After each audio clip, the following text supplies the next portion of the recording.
Movie के starting scene में हम दो भाइयों को देखते हैं, जिसमें बड़े भाई का नाम बिल होता है और वो अपने छोटे भाई को कागज की एक बोट बनाकर देता, क्योंकि बाहर बारिश आ रही थी। बिल का छोटा भाई उस बोट को लेकर बाहर बारिश में खेलने जाता है और तभी उस बच्चे की बोट पानी में बहते बहते एक सीवर में चली जाती है। और जब वो बच्चा अपनी बोट को ढूंढने के लिए उस सीवर के पास जाता है, तब हम फर्स्ट टाइम पेनीवाइज को वहाँ पर देखते हैं। पेनीवाइज उस बच्चे को उसकी बोट रिटर्न करने के बहाने उसे अपने पास बुलाता है और उसके पास आते ही वो उसका एक हाथ ही खा लेता है। इस इंसिडेंट के बाद उस बच्चे का कुछ भी पता नहीं चलता कि वो कहाँ गया है और सब लोग ये समझते हैं कि वो मिसिंग हो गया। इसके बाद हम एक लड़के माइक को देखते हैं, जो एक शीप हाउस में होता है और उसे कहा जाता है कि वो एक भेड़ को शूट करे, लेकिन वो ये नहीं कर पाता। लेकिन उसे ऐसा करना था क्योंकि ये उसका फैमिली बिजनेस था। फिर हम स्कूल में स्टूडेंट्स को देखते हैं और वहीं पर एक लड़की बेवरली को देखते हैं, जिसकी क्लास फेलो उसे काफी तंग करती है। सब बच्चे वेकेशन स्टार्ट होने की वजह से काफी एक्साइटेड होते हैं और वहीं पर हम एक लेडी को देखते हैं, जो अपनी मिसिंग बच्ची को वहाँ पर ढूंढने आई थी। वहाँ पर एक लड़का हेनरी भी था, जो नेचर वाइज काफी इल मैनर्ड था और वो बिल और उसके बाकी फ्रेंड्स को काफी तंग किया करता था। और वहीं पर हम बेवरली की बेस्ट फ्रेंड बेन को भी देखते हैं। वो दोनों आपस में काफी अच्छे फ्रेंड्स होते हैं। दूसरी तरफ बिल जब स्कूल से घर वापस आता है, तब उसके फादर उसे काफी डांटता, क्योंकि बिल समझता था कि उसका छोटा भाई अभी भी जिंदा है, जो सीवर में गिरकर वहाँ से गुजरकर उस जगह पर गिर गया होगा जहाँ पर उसका डेड एंड होता है। लेकिन उसके फादर उसे समझाते हैं कि वो मर चुका है और वो ये सब कुछ करना बंद कर दे, क्योंकि इससे उसकी मदर को काफी दुख होगा। माइक जब मीट डिलीवर कर रहा होता है, तब वहाँ पर उसे एक डोर मिलता है और उसके पीछे वो काफी अजीबोगरीब चीजें महसूस करता है। उस डोर के पीछे से काफी लोगों के शाउट करने की आवाजें आती है और बहुत से हाथ भी बाहर निकलते हैं। और फिर तभी अचानक से वो डोर खुद ब खुद ओपन हो जाता है और वहाँ पर माइक पेनीवाइज को देखता है। इतनी ही देर में हेनरी अपने फ्रेंड्स के साथ वहाँ पर आता है और माइक को टीज करके वहाँ से चला जाता है। बिल का एक फ्रेंड अपने फादर के ऑफिस में बुक रखने के लिए जाता है और वहाँ पर वो एक बहुत डरावनी औरत की पेंटिंग देखता है, जिससे वो अक्सर डर जाया करता है। उसे डराने वाला कोई और नहीं बल्कि पेनीवाइज था, जो सबको उनके डर से ही डराता था और उन चीजों से जिनसे वो डरते हैं। बिल अपने फ्रेंड्स को लेकर सीवर के डेड एंड की तरफ जा रहा होता है और बेन लाइब्रेरी में बैठकर पोएट्री लिखता है और साथ ही एक जगह डेयरी की हिस्ट्री भी पढ़ रहा होता है, जो असल में वही जगह थी। उस हिस्ट्री में उसे डेयरी में होने वाले सारे इंसिडेंट के बारे में इंफॉर्मेशन मिलती है और वो इंसिडेंट्स लोगों की डेथ के बारे में थे, यानी बहुत से लोगों की डेथ हो गई थी। और फिर बेन को ह्यूसिनेशन स्टार्ट हो जाती है और उसके साथ ये कोई और नहीं बल्कि पेनीवाइज ही कर रहा था। और बेन को वहाँ पर एक बैलून भी उड़ता हुआ नजर आता है, जो और किसी को नजर नहीं आ रहा होता। बेन जब उस बैलून के पीछे जाता है, तब उसे वहाँ पर बहुत सारे ईस्टर एग्स मिलते हैं और उन्हें फॉलो करते करते वो लाइब्रेरी तक पहुँच जाता है। और तभी एक आधा जला सर कटा इंसान बेन पर हमला करने के लिए उसकी तरफ बढ़ता है,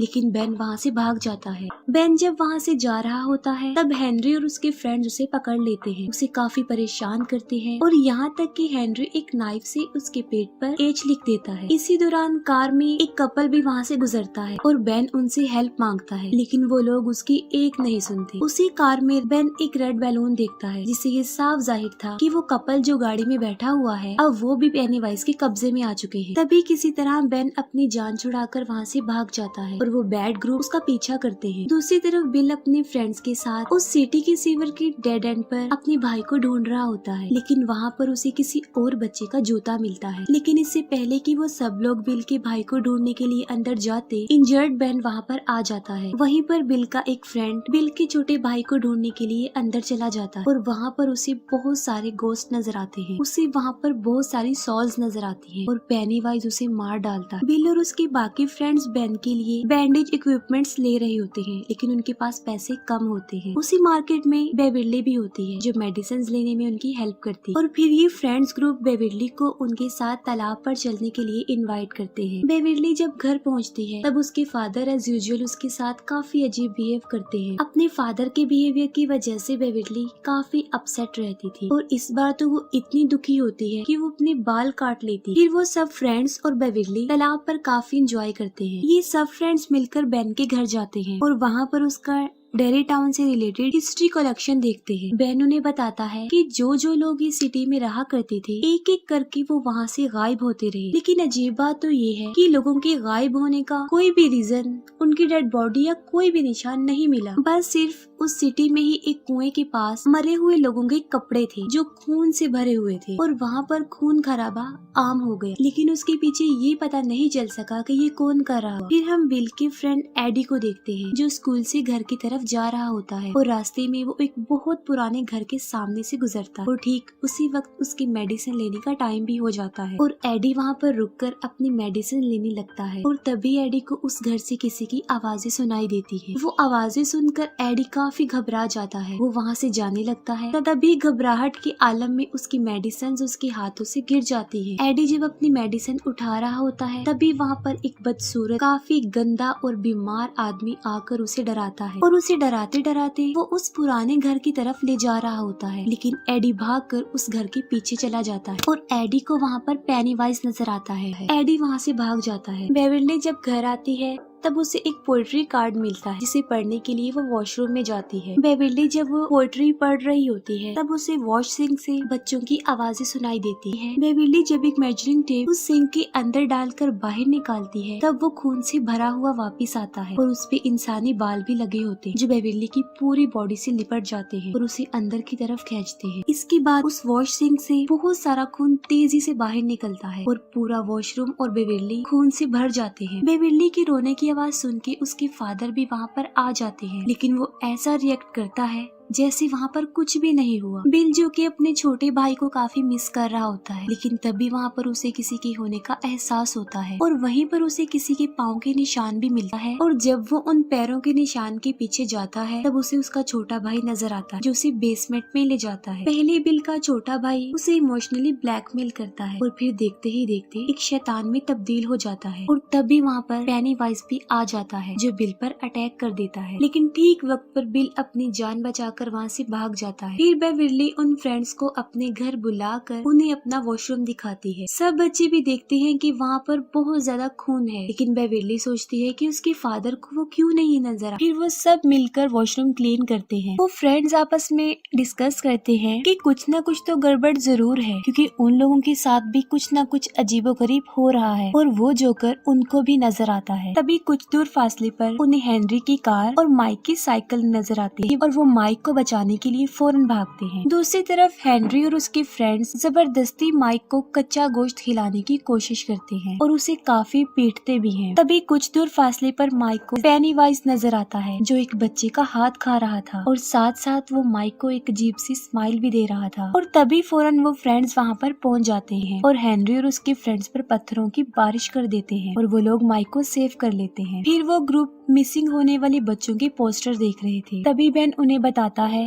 कि उसने डेरी टाउन के बारे में दोबारा से पढ़ा है। वो कहता है कि मुझे पता चला है कि डेरी टाउन में हर 27 साल बाद ऐसे इंसिडेंट्स होते रहते हैं। उन इंसिडेंट्स में लोग गायब होते हैं और ज्यादातर बच्चे, और ऐसा पहले तो कुछ अरसे तक चलता रहता है लेकिन फिर अचानक से बंद हो जाता है और फिर 27 सालों बाद ऐसा होने लगता है। वो लोग ये समझ जाते हैं कि कोई तो है जो 27 साल बाद आ जाता है और बच्चों को पकड़कर खा जाता है और इतना ज्यादा शिकार करने के बाद 27 सालों तक वो बिल्कुल रिलैक्स हो जाता है और साथ में वो ये बात भी समझ जाते हैं कि वो बच्चों के सामने उन्हें उसी रूप में आकर डराता है जिससे वो सबसे ज्यादा डरते हैं और जाहिर है तकरीबन सब बच्चे ही जोकर से डरते हैं। बिल सबको अपने घर ले जाता है और उन्हें डेरी टाउन का मैप दिखाता है। मैप देखकर उन लोगों को पता चलता है कि जहाँ जहाँ वो इंसिडेंट्स हुए थे वो जमीन के नीचे एक गटर से जुड़े हुए हैं और ये सारे गटर एक ही जगह पर आकर आपस में मिलते हैं और वो कुआं है जो उसी पुराने घर में था। वो बच्चे फौरन ये समझ जाते हैं कि पेनीवाइज वहीं पर रहता है उसी पुराने घर के कुएं में। तभी एडी इन बातों से काफी डर जाता है और वो सब कुछ बंद करने के लिए कहता है लेकिन अचानक से प्रोजेक्टर अपने आप ऑन हो जाता है और पिक्चर्स खुद ब खुद चेंज होने लगती है। ये देखकर वो लोग काफी घबरा जाते हैं, काफी डर भी जाते हैं और तभी उन पिक्चर्स में बिल के छोटे भाई की पिक्चर भी आती है और तभी फौरन पेनीवाइज भी एक पिक्चर की सूरत में उनके सामने आता है और तभी पेनीवाइज उस फोटो से निकलकर उन बच्चों को डराता है। वो सारे बच्चे काफी डर जाते हैं, लेकिन बिल डिसाइड करता है कि वो उस पुराने खंडर वाले कुएं में जाएंगे और पेनीवाइज का मुकाबला करेंगे। वो सब बच्चे बिल की बात मानकर उसके पीछे पीछे उस घर में जाते हैं। बिल कहता है कि हमें उसका मुकाबला करते हुए उसे रोकना चाहिए, वरना ये सिलसिला ऐसे ही चलता रहेगा और हो सकता है कि नेक्स्ट उनमें से ही कोई हो जो मिसिंग हो जाए और उस जोकर का शिकार बन जाए। और जब वो लोग उस घर के अंदर जाते हैं तो पेनीवाइज उन्हें विजन दिखाता है और एक दूसरे से अलग कर देता है। एडी फिर से उस क्रीपी आदमी से डरकर ऊपर से नीचे गिर जाता है और काफी इंजर्ड हो जाता है। उन फ्रेंड्स में बिल का फ्रेंड रिची जो एक रूम में बंद हो जाता है और वहाँ पर बहुत सारे जोकर्स थे और तभी वहाँ पर पेनीवाइज आ जाता है। लेकिन इससे पहले कि वो रिची को कोई नुकसान पहुँचाता, बिल बिल्कुल ठीक वक्त पर दरवाजा खोलकर उसे बचा लेता है और फिर पेनीवाइज एडी के पास जाता है। लेकिन इससे पहले कि पेनीवाइज एडी को डराकर मार देता, बिल और रिची वहाँ पर पहुँच जाते हैं और पेनीवाइज उन दोनों पर ही अटैक कर देता है। और तभी बेविरली एक लोहे के रॉड को पेनीवाइज के सर में दे मारती है, जिससे वो जख्मी हो जाता है। लेकिन इसके बावजूद भी वो बच्चों को डराने से बाज नहीं आता, वो उन्हें काफी डराता है और अपने बड़े बड़े नाखूनों से वो बेन को जख्मी कर देता है। लेकिन वो सारे बच्चे वहाँ पर एक साथ थे और पेनीवाइज भी इंजर्ड था, तो वो उन्हें कोई नुकसान पहुँचाए बगैर ही वहाँ से चला जाता है। तभी बिल उसका पीछा करता है और उसे उस कुएं में जाते हुए देख लेता है और तभी वो सब बच्चे उस घर से अपनी जान बचाकर भाग जाते हैं। बिल अपने फ्रेंड्स को कहता है कि वो दोबारा से उस घर में जाएंगे, लेकिन अब वो पूरी तैयारी से आएंगे और बड़ी बहादुरी से वो पेनीवाइज का मुकाबला करेंगे। लेकिन बेविरली के अलावा कोई भी उसकी ये बात मानने के लिए एग्री नहीं होता। वो कहते हैं कि वो लोग वापस वहाँ पर नहीं जाएंगे। बिल का फ्रेंड रिची जब उसे कहता है कि उसका भाई अब मर चुका है, बिल को इस बात पर गुस्सा आ जाता है और उन दोनों में लड़ाई हो जाती और वो ग्रुप आपस में बिखर जाता है। बेविरली उन्हें काफी समझाती है कि पेनीवाइज यही चाहता है कि वो सब एक दूसरे से अलग हो जाएं, क्योंकि उसे पता है कि अगर वो साथ रहे तो वो उसका मुकाबला कर लेंगे। लेकिन बेविरली की ये बात कोई नहीं सुनती। दूसरी तरफ हेनरी को अपने घर के पास रखे गए लेटर बॉक्स के ऊपर एक रेड बैलून उड़ता हुआ नजर आता है, जो पेनीवाइज के वहाँ होने का साइन था। जब उस बॉक्स को ओपन करता है तब उसे वहाँ पर एक नाइफ मिलता है। ये नाइफ उसी का था जो जंगल में गिर गया था जब वो बेन के पीछे भागा था। हेनरी जब उस चाकू को ले लेता है तब वो पूरी तरह से पेनीवाइज के कंट्रोल में आ चुका होता है। पेनीवाइज हेनरी को बहुत फोर्स करता है कि वो अपने फादर को जान से मार डाले, जबकि हेनरी सच में पेनीवाइज के बहुत ज्यादा कब्जे में आ चुका था और वो सच में ही अपने फादर को जान से मार डालता है जब वो सो रहे होते हैं। बेविरली के डैड अग्रेसिव होकर उसके साथ जबरदस्ती करने की कोशिश करते हैं। बेविरली अपने फादर को टांग मार के वहाँ से भाग जाती है और खुद को वॉशरूम में बंद कर लेती है। लेकिन बेविरली का फादर बाथरूम के दरवाजे को तोड़कर अंदर घुस जाता है। अपनी जान बचाने के लिए बेविरली सिंक अपने फादर के सर में मार देती है, जिससे वो इंजर्ड होकर बेहोश हो जाता है। दूसरी तरफ बिल बेविरली को ढूंढते ढूंढते उसके घर तक चला जाता है, जहाँ पर उसे उसके फादर की डेड बॉडी के साथ दीवारों पर पेनीवाइज का मैसेज मिलता है। वहाँ पर लिखा होता है कि यू डाई इफ यू